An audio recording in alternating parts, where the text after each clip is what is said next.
की बड़ी खबर आपको बता दें, यूएस ईरान की बातचीत से पहले बड़ी खबर सामने आ रही है। बड़े हमले की तैयारी कर रहा है ईरान। सूत्रों के हवाले से खबर, ईरान के निशाने पर ऑयल फैसिलिटी हॉर्मुज को पूरी तरह से बंद कर सकता है ईरान। दुनिया की 32% तेल सप्लाई पर इसका असर पड़ेगा। ये बड़ी खबर आ रही है। यूएस ईरान की बातचीत से पहले बड़ी खबर मानी जा रही है कि बड़े हमले की तैयारी में ईरान इस वक्त दिख रहा है। सूत्रों के हवाले से जानकारी आ रही है कि ईरान बड़ा हमला कर सकता है। ईरान के निशाने पर ऑयल फैसिलिटी है तो हॉर्मुज को पूरी तरह से बंद कर सकता है ईरान। दुनिया की 32% तेल सप्लाई पर इसका असर पड़ेगा। और यहां पर ईरान के पास जिस तरह से सिर्फ हॉर्मुज स्ट्रेट एक ऐसा बिंदु है जिस पर लगातार कहीं ना कहीं अमेरिका को वो एक तरह से चेता सकता है, डरा सकता है, धमका सकता है। लेकिन जिस तरह की जानकारी सामने आई है कि यहाँ पर ऑयल फैसिलिटीज पर अटैक किया जा सकता है। बहुत बड़ी खबर है। ईरान की तरफ से तैयारी है कि यहाँ पर कभी भी ईरान जो है अटैक कर सकता है। और इसी पर चर्चा करने के लिए हमारे साथ मेहमानों का खास पैनल जुड़ चुका है। हमारे साथ रिटायर्ड कर्नल दिनेश शर्मा जी जुड़े हुए हैं, साथ ही भू राजनीतिक विशेषज्ञ रितेंद्र माथुर जी हमारे साथ बने हुए हैं। आप दोनों का बहुत बहुत स्वागत है इंडिया डेली पर। और कर्नल दिनेश, देखिए जिस तरह से ईरान की भी तैयारी है, हॉर्मुज एक ऐसा पॉइंट है जिसको लेकर उसे लगता है कि वो अमेरिका को कहीं ना कहीं दबा सकता है या अपनी बात रख सकता है अमेरिका के सामने। फिलहाल जिस तरह से ऑयल फैसिलिटीज को निशाना बनाने की बात कही जा रही है, क्या वाकई ये संभव है और ऐसा ईरान करने के मूड में दिख रहा है? देखिए, ऐसा है कि हर बार जो है ईरान अपनी शर्तों के ऊपर ही क्यों बातचीत को आगे बढ़ाने की कोशिश करता है। उसने जो है अभी कह रहा है कि जब तक नाकेबंदी नहीं होगी हम जो है बातचीत के लिए नहीं आएंगे। तो अगर आप इन बातों को अपना आधार बनाते हैं तो आपने भी तो स्ट्रेट ऑफ हार्मुज को जो है बंद करके रखा हुआ, आप उसको खोलिए। सीज फायर से पहले ये एक प्रकार का बातचीत में जैसे एक प्रकार की अंडरस्टैंडिंग बनी थी कि सीज फायर के दौरान जो है स्टेट ऑफ हार्मुज खुली रहेगी। जब एक बार अमेरिका ने अपनी तरफ से सीज फायर बंद कर दिया, उसके बाद जो है आप इस प्रकार की हरकतें करते हैं तो ये जायज नहीं है। और बेसिकली जिस प्रकार की ईरान धमकियां दे रहा है, तो मुझे लगता है कि ये एक प्रकार की खोखली धमकी है और जिसके अंदर जो है अपनी वो पोस्चरिंग कर रहा है। मेरा ये मानना है कि अमेरिका जो है किसी भी हालत में जो है इनके सामने बो डाउन नहीं होगा और नाकेबंदी नहीं खत्म होगी। नाकेबंदी ये ईरान के लिए नहीं है, क्योंकि इसके पीछे अमेरिका का एक दूसरा स्ट्रेटेजिक इंटरेस्ट है। क्योंकि अगले महीने जो है डोनाल्ड ट्रंप साहब जो है वो चाइना की विजिट के ऊपर जाना चाहते हैं और वो चाइना के साथ जिस समय बात करना चाहते हैं तो वो एक पोजीशनिंग ऑफ स्ट्रेंथ से बात करना चाहते हैं। क्योंकि इस समय जिस प्रकार से नाकेबंदी हुई है उस प्रकार से चाइना के ऊपर जो उनके एनर्जी के ऊपर है काफी इफेक्ट पड़ा है। लेकिन अभी जिस प्रकार के विरोधाभास बयान आ रहे हैं, दोनों तरफ से आ रहे हैं, क्योंकि अमेरिका ने जो लेटेस्ट जो है क्लियर कर दिया है कि उनकी कोई मंशा नहीं है कि ये सीजफायर को एक्सटेंड करें। दूसरी तरफ ईरान के जो प्रेसिडेंट हैं या बाकी लोग हैं वो कहते हैं कि ये नेगोशिएशन टेबल पे आने का मतलब ये है कि हम अपने आप को सरेंडर कर रहे हैं। तो अभी जो है इनको जो है कोई वाया मीडिया निकालना पड़ेगा जिससे कि बातचीत हो सके और ये युद्ध रुक चुके।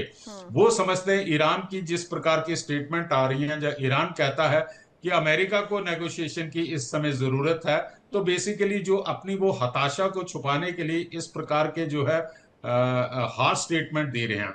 दूसरा जो है एक पॉइंट और यहाँ पे ऐड करना बहुत जरूरी है कि इसमें पाकिस्तान का क्या रोल है।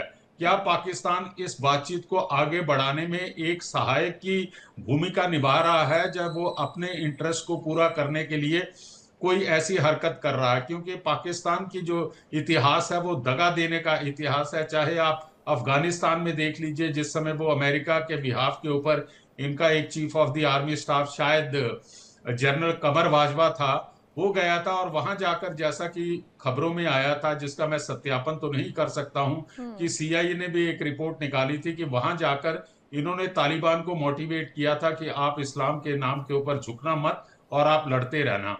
और फिर अल्टीमेटली क्या होता है कि ये अमेरिका से अपना डॉलर लेते रहते हैं और फाइनली जो है जो सबसे बड़ा टेररिस्ट था वो इनके एबटाबाद से पकड़ा जाता है या मारा जाता है। तो इस समय जो है अमेरिका को ये सोचना चाहिए कि उनका जो कोरियर बॉय है वो कितना सिंसियर है। कहीं वो अपने इरादों को पूरा करने के लिए या अपने इमेज को एनहांस करने के लिए कोई उनके इंटरेस्ट के बरखिलाफ तो नहीं जा रहा। लेकिन जिस प्रकार इसके साथ साथ जो है एक पाकिस्तान की जो भूमिका है उसको आपके फॉक्स न्यूज ने ऑलरेडी क्लैरिफाई कर दिया है कि क्या भूमिका है पास्ट में और आने वाले दिनों में। अगर डोनाल्ड ट्रंप जी। साहब जो है अभी भी नहीं समझते हैं तो मुझे लगता है कि इस बातचीत का कोई असर नहीं होगा और अल्टीमेटली जो है बिल्कुल। सबसे और ज्यादा दूसरे दौर की वार्ता होनी है, उससे पहले ये धमकी कि ईरान बड़े अटैक की तैयारी कर रहा है, अपने आप में ऐसा लग रहा है कि इस वार्ता का कोई मतलब नहीं बनता है। आप हमारे साथ बने रहिएगा। एक बड़ी खबर आ रही है, अमेरिकी दूसरे दौर की बातचीत के लिए तैयार हो गया है। बड़ी खबर, अमेरिकी दूसरे दौर की बातचीत के लिए तैयार हो गया है और आज शाम इस्लामाबाद रवाना हो सकते हैं चीनी में। तो दूसरे दौर की वार्ता में कंफ्यूजन बरकरार है, ईरान की तरफ से स्थिति साफ नहीं है। ये बड़ी खबर, अमेरिका की तरफ से तो कहा जा रहा है कि वो तैयार है, इस्लामाबाद जाने के लिए तैयारी की जा रही है और आज शाम जेडी वेंस जो है इस्लामाबाद पहुंच भी सकते हैं। लेकिन दूसरे दौर की वार्ता में कंफ्यूजन बरकरार है ईरान की तरफ से, क्योंकि वहां से स्थिति अभी साफ होती हुई नहीं दिखाई दे रही है कि ईरान इस सेकेंड राउंड ऑफ टॉक में हिस्सा लेगा नहीं लेगा, या क्या स्थिति बनी हुई है। और ऐसे में ये माना जाए कि क्या ये बातचीत होगी अगर अमेरिका तैयार है और ईरान की तरफ से स्थिति साफ नहीं हो पाई है। रितेंद्र माथुर सर, तो लग रहा है कि संभावनाएं हैं इस बातचीत की, ये बात होने से पहले ही कहीं ना कहीं विफल होती हुई दिखाई देगी। यहाँ पे दो प्रकार की बातें आ रही हैं। एक तरफ ईरान के अंदर जो है, जो शासन में बैठे हुए लोग हैं, जैसे जो उनके प्रेसिडेंट हैं, वो लोग शांति वार्ता के लिए तैयार हो सकते हैं और चाहते भी हैं। पर वहाँ एक IRGC नाम का एक संगठन है जो प्रॉक्सी काम में लगा है, वो लड़ना चाहते हैं। अब जैसे भारत का जहाज था जिसको परमिशन दी गई थी गल्फ में आप जा सकते हैं, तो वो जा रहा था, अपने ऑयल लेके आ रहा था, उस पर हमला किया गया। इराक से ऑयल लेके आ रहे थे वो, और VLCC था, उसके ऊपर ईरान के मिलिट्री ने हमला किया। तो इसके कारण ये हुआ कि जब आपने उसको खुद परमिशन दी हुई है, आपकी परमिशन से वो जहाज जा रहा है, उस पर हमला करने का औचित्य क्या था? तो उसने एक्टर जो जहाज का कैप्टन था, उसने कहा आपने मुझे परमिशन दी हुई है, मैं निकल रहा हूँ, मैं तो घुसपैठ कर नहीं रहा हूँ, और मैं इतना बड़ा जहाज लेके जा रहा हूँ जो VLCC है, जिसके अंदर millions of barrel crude oil है। तो ऐसे में आप मेरे ऊपर हमला कर रहे हो तो कोई कारण बनना चाहिए ना, तो इनके पास कोई तर्क नहीं देने के लिए। तो ये स्थिति इनकी इसलिए आ रही है कि दबाव, इनके बीच में कोऑर्डिनेशन खत्म हो गया। आर्मी जो है वो अपना काम कर रही है, उसको पता है ऊपर से अफसर लोग क्या कर रहे हैं, उसके बीच में कोऑर्डिनेशन नहीं जा रहा है। दूसरा, इनके साथ एक गड़बड़ ये हो रही है कि इनके अलग अलग मोर्चे खुले हुए हैं, और अमेरिका से अगर ये लड़ेंगे तो इनका पूरा तबाह होना, खत्म होना, बर्बाद होना बिल्कुल तय है। अब ये इनके ऊपर तय करता है कि शांति वार्ता के बैठ के अपनी जान बचाएं, नहीं तो मरने के लिए तैयार रहें। इनके पास विकल्प बचे नहीं ज्यादा। इसलिए अगर शांति वार्ता के लिए अमेरिका आगे आ रहा है तो इनको आगे बढ़ना चाहिए, इनको खुद आगे रह के गुडविल गेस्चर्स दिखाना चाहिए तो भाई ठीक है। और अगर ये नाकेबंदी करेंगे वहां पे तो दुनिया इनके दुश्मन बन जाएगी। आज जो नाटो के देश जो अमेरिका के साथ नहीं खड़े हो रहे हैं, वो कल आ जाएंगे कि भाई अमेरिका ठीक कर रहा है, इनका इलाज इसके अलावा दूसरा कुछ भी नहीं है। तो ऐसे में ये दोनों बातें समझनी चाहिए कि अगर आप शांति वार्ता के टेबल पर बैठ रहे हैं, जो वार्ता 2 दिन बाद, 1 दिन के अंदर, और 22 तारीख को शांति समझौता जो सीज फायर था वो कंप्लीट हो रहा है, तो आगे एक्सटेंड हो या वार्ता और चले, दोनों के बीच में समझौता करना बहुत जरूरी है। और यहाँ के अंदर लेकिन माथुर सर, ये भी देखिए कि यहाँ पर अमेरिका की तरफ से भी इनपुट्स हैं कि उनके शिप्स भी हॉर्मुज के आसपास मंडराते हुए दिखाई दे रहे हैं, कि यानी कि जो सेकंड प्लान है, बी प्लान है, प्लान बी तैयार है कि अगर किसी भी तरह से वार्ता नहीं होती है, ईरान अटैक करता है, तो अमेरिका ने भी पूरी तैयारी कर रखी है जवाब देने के लिए। जी बिल्कुल। असल में क्या, अमेरिका तो चाहता है कि अगर नाकेबंदी करेंगे तो दुनिया पर दबाव बनेगा, दुनिया का दबाव बनेगा, जनता इनके पक्ष में आएगी, दुनिया के देश इनके समर्थन में खड़े होंगे। एक पॉइंट इनको यहाँ मिलेगा। दूसरा, ये सैनिक रूप से बिल्कुल तैयारी करके बैठे हुए हैं कि अगर ये लड़ाई लड़ेंगे तो ईरान का बहुत नुकसान होने वाला है। अभी क्या है कि सोशल मीडिया तो ईरान में है नहीं, बिल्कुल सब बंद कर रखा है, इंटरनेट बंद है, सब बंद है, तो आपको पता ही कुछ नहीं कि अंदर क्या चल रहा है। अगर सोशल मीडिया सामने आए, लोगों को पता चले कि इनके देश के अंदर क्या चल रहा है, आप मीडिया जा नहीं सकता, वर्ल्ड मीडिया जा नहीं सकता, तो ऐसे इंटरनेशनल मीडिया अगर वहां नहीं जाएगा तो पता आपको क्या चलेगा, आपको अंदर की स्थिति के बारे में पता नहीं है। वहां जो थोड़ी बहुत खबरें आती है कि साहब एक अंडा जो है वो 1,25,000 रुपए का एक अंडा मिल रहा है, 8 लाख रुपए का दूध मिल रहा है, तो क्या वहाँ जिंदगी हालत कितनी खराब हो गई हो।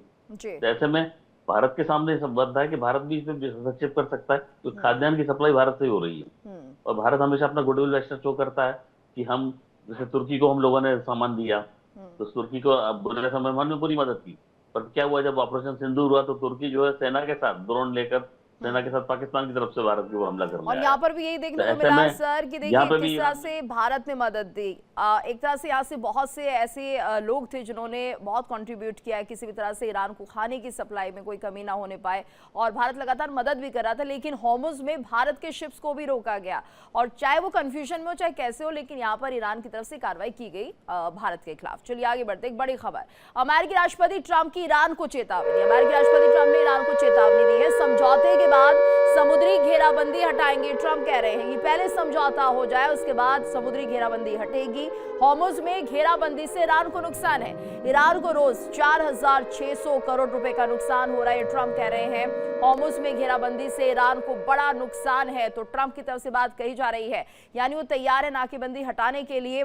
लेकिन जिस तरह से यहाँ पर ईरान कह रहा है कि हम पूरी तरह से होर्मुज को लॉक कर देंगे, तो ये संभव नहीं है। और ट्रंप ने कह दिया पहले आप यहाँ से अपनी नाकेबंदी हटा लीजिए और उसके बाद हम नाकेबंदी को हटाएंगे। ऐसे में कर्नल दिनेश, ये बहुत बड़ा स्टेप है अमेरिका की तरफ से, क्योंकि कहीं ना कहीं होर्मुज पे जो अमेरिका है फंसा हुआ नजर आ रहा था, उन्हें लग रहा था यहाँ से निकलने का रास्ता नहीं है, लेकिन शायद एक बड़ा पॉइंट जो है वो अब ट्रंप को मिल चुका है।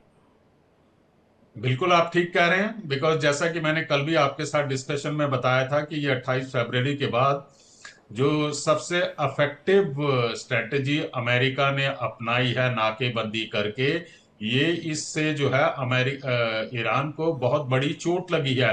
क्योंकि अभी तक जो है उसके पास खाने पीने का, जब उसका तेल जो है वो बाहर जा रहा था युद्ध के दौरान भी, और उसको इनकम हो रही थी। लेकिन इस नाकेबंदी से जो है काफी नुकसान हो रहा, आर्थिक नुकसान हो रहा। और दूसरे पॉइंट इसके अंदर आ जाता है कि पूरे वर्ल्ड के सामने, और मैं एक सामान्य नागरिक होने के नाते मेरी समझ में आ रहा है कि इस समय जो है अमेरिका अपनी तरफ से पॉजिटिव वाइब्स दे रहा है। वो कह रहा है कि हम बातचीत करने के लिए तैयार हैं, उनका जो डेलीगेशन है वो तैयार बैठा हुआ, और हर बार इंडिकेशन आ रहे हैं कि वो जाने के लिए तैयार हैं। ऐसी हालत के अंदर जो है ईरान का अड़ियल रुख जो है ये अपनाना जो है उसके खुद के हित के लिए ठीक नहीं है। आप देख लीजिए कि डे वन से, जब पिछली बार बातचीत शुरू होने वाली थी, उससे पहले ही जो है ईरान ने अपनी शर्त रखी कि इस बातचीत के अंदर लेबनान को भी शामिल करना चाहिए। खैर वो अब बात पुरानी हो चुकी है। अब ये इसने दूसरी शर्त रखी है कि पार्ट 2 की बातचीत तभी शुरू होगी जब नाकेबंदी हट जाएगी। देखिए मैडम, इससे ये अपने आप को एक प्रकार का इंप्रेशन क्रिएट करने की कोशिश कर रहा है ईरान की मैं विजेता हूं। जिस प्रकार से वो बातचीत कर रहा है, जिस प्रकार से वो अपनी शर्तें रख रहा है, तो वो समझता है कि मैं विजेता हूं and I am a winner, और मेरी कहे हुए बातों के मुताबिक ही जो है अमेरिका एक्ट करेगा। लेकिन जो यथार्थ स्थिति है वो बहुत अलग स्थिति है ईरान के अंदर। जैसे हमारे आदरणीय माथुर साहब ने बताया है कि ईरान के अंदर जो है फ्रिक्शन है, दो फाड़ हो चुके हैं। जो उनका पॉलिटिकल सिस्टम है वो बातचीत करने में और इस युद्ध को समाप्त करने के अंदर अपना इच्छुक है, लेकिन जो इसकी इस्लामिक रिवोल्यूशनरी गार्ड की कमांड एंड कंट्रोल सिस्टम है वो नहीं चाहते हैं, क्योंकि वो लोग डायरेक्टली करते हैं सुप्रीम लीडर को, वो पॉलिटिकल सिस्टम के अंडर में नहीं आते हैं आरसीजी। और ये जो हमारे देश के ऊपर जहाजों के ऊपर हमला किया है, इसको जो है हम हल्के में नहीं ले सकते हैं। क्योंकि अगर एक तरफ हमारे जो कुछ बुद्धिजीवी कहते हैं बार बार कि ईरान के साथ हमारी 5,000 साल की ऐतिहासिक और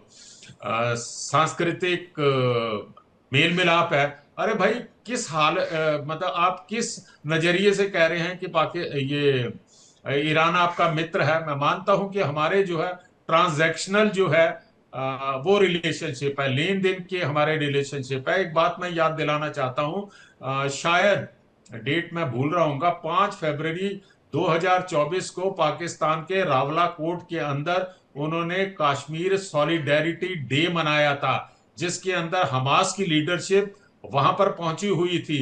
तो आप इससे अंदाजा लगा सकते हैं कि ईरान अगर हमारा हित चाहता है, उस समय जो है ईरान हमास, हिजबुल्ला और हूती को कंट्रोल करता था और आज भी कंट्रोल कर रहा है। ऐसे समय के अंदर उसकी प्रॉक्सी जो है पाकिस्तान ऑक्युपाइड कश्मीर के रावलाकोट के अंदर आती है।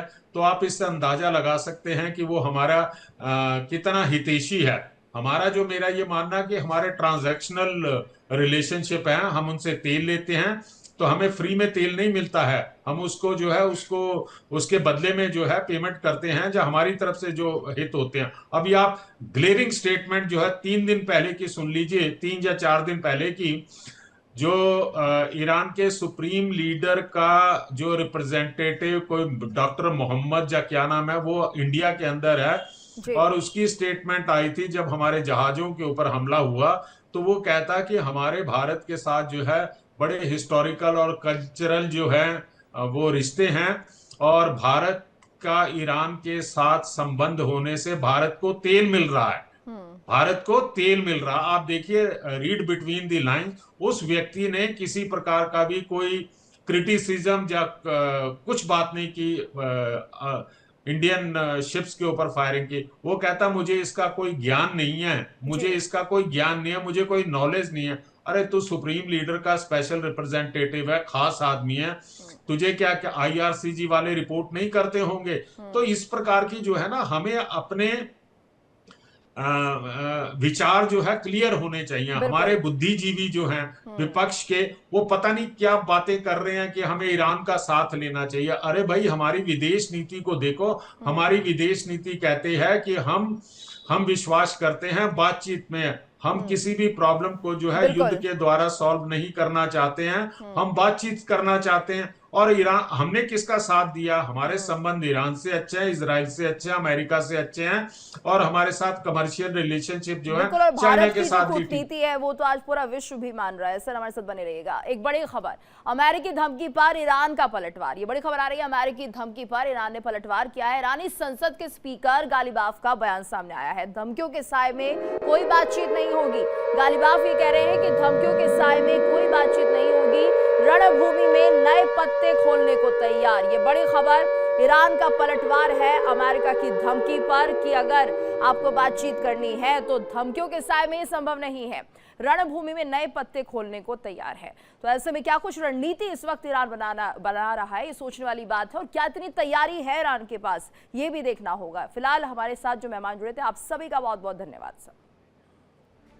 और इसी के साथ इस बुलेटिन में फिलहाल इतना ही। रुकेंगे एक छोटे से ब्रेक के लिए, लेकिन इंडिया डेली अब आपके स्मार्ट टीवी पर भी मौजूद है। इंडिया डेली 24/7 इन सभी प्लेटफॉर्म पर लाइव देखिए।